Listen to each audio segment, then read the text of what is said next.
Tammy Bruce is a radio host and president of Independent Women's Voice, and she joins us tonight. Tammy, I feel almost mean playing that. I don't dislike Kirsten Gillibrand. I felt sorry for her watching that because didn't make any sense. It was kind of sad.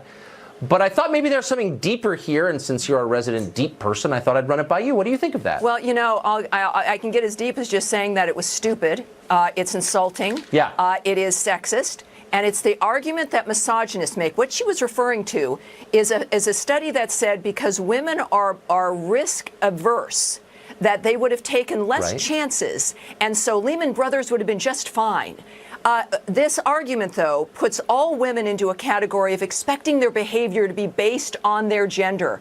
And it is gender stereotypical. It is based in a sexist expectation that women are going to behave a certain way because of their sex. And this is the other argument that misogynists use, is that women are risk averse and they're, as a result, more frightened by things. They're less apt to take risks. And, risks does not mean that that it's a dumb decision. Look, women's lives are filled with risks. When we wake up in the morning, it's risky. We get pregnant, it's risky. We give birth to children, it's risky. We've changed the academy. We've changed the military.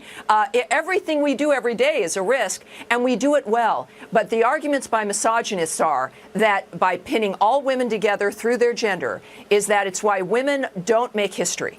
It's that women are not brave enough to do great art, that we aren't interesting enough to invent things, that we are not brave enough to be military leaders. She's arguing there, through this risk-averse, gender-based stereotype, that a woman could also not be a president, because it's the same framework. And this is what we have to reject. And so, of course, it's insulting, and it is misogynist and sexist to boot.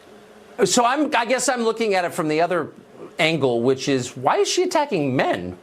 You know what I mean? Like, I'm a man. I have a son who's an adult man. He didn't do anything to tank the banks. Do you know what I mean? He didn't. You talk about it all the time, profit from credit default swaps. Like, why are you blaming a huge group for the sins of a few? Because it's what you've recognized repeatedly, and I think exclusively, is this argument by the left about toxic masculinity. It is about condemning and indicting all men for simply being men. And her argument, in order to counter that, you can't argue what feminists have always, or at least my generation did, that women can do what men do. We, in fact, are very similar. Our styles might be more different, but women can accomplish what men accomplish. What she's arguing is, since there's toxic masculinity, and that is a foundational theory now of the left, we have to counteract it by saying that the peaceful, simple woman who is not as aggressive is the answer. So this now condemns them into putting women into one category in order to succeed at condemning all men. And what they end up doing is saying that women can't be president, women can't be a leader, women, well, look, we had one president who behaved this way, and it was Barack Obama. A man who was too afraid to confront ISIS, too afraid of his own red line with Syria, too afraid to really govern and help the economy, too afraid of tyrants around the world. That's what she's advocating for, and it certainly is not a feminine trait. Well, I don't blame all women for Kirsten Gillibrand. Thank you. Because I'm above that. Tammy, thank you. It's great to talk to you tonight. My pleasure. Thank you, Tucker.